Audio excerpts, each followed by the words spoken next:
Peace be with you. It's part of the process for the legal audit primarily when it involves personal rights. And I was did legal audit for mass incarceration and father's rights as well. Father's rights is really more of the personal thing. But communism and socialism have this idea and perspective that property is all common, and socialism has the perspective that it's a certain group's right to take priority over property. And that's why I continue to share with even the Alabama State Bar and specifically the Deputy General Counsel, Jeremy McIntyre, who's a socialist.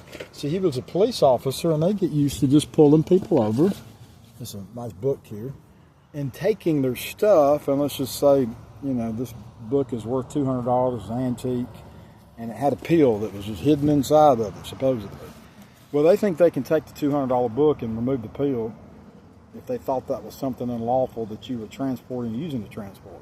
So they literally get into this pattern of being thieves systemically and philosophically.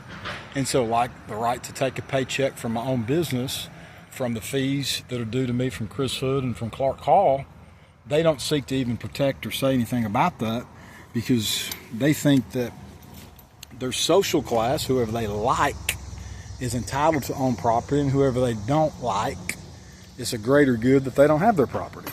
So again, they're thieves and socialists, and Jeremy McIntyre is a fraud, a thief, and a socialist.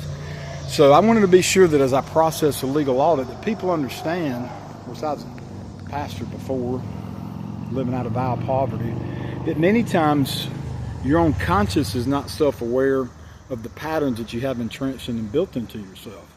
So be sure you keep Torah, that's the 10 Commandments, main 4, no spirit of violence, so civility, no spirit of adultery or sexual perversion, no false witness, and no theft. So those are the 4 where you feel safe at all times. You stay free in your spirit because you've kept those. But when people bear false witness or they steal from you, even if it's in the paperwork and they've covered it up and they can get away with it temporarily, like Mr. McIntyre temporarily is suspending my law license, which is a property right, for no good cause, no good moral reason, but just a discriminatory reason because I was going through a divorce and targeted out personal matters and venial sin, and he goes and commits crimes, actual felonies, conspiring and introducing false evidence, and otherwise fraudulently inducing me into what has been a 3-year suspension over a divorce. So from 91 days, he's extended this out by deception over 3 years.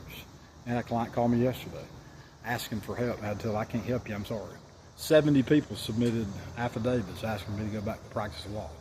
But I enjoy pastoring, and I enjoy trucking, and I enjoy my kids. But let's make sure that we understand there's a judgment coming, and that's my goal, is to see people get converted, including cops that are thieves that don't even know they're thieves, like Jeremy McIntyre.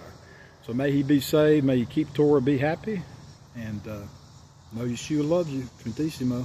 Bye for now.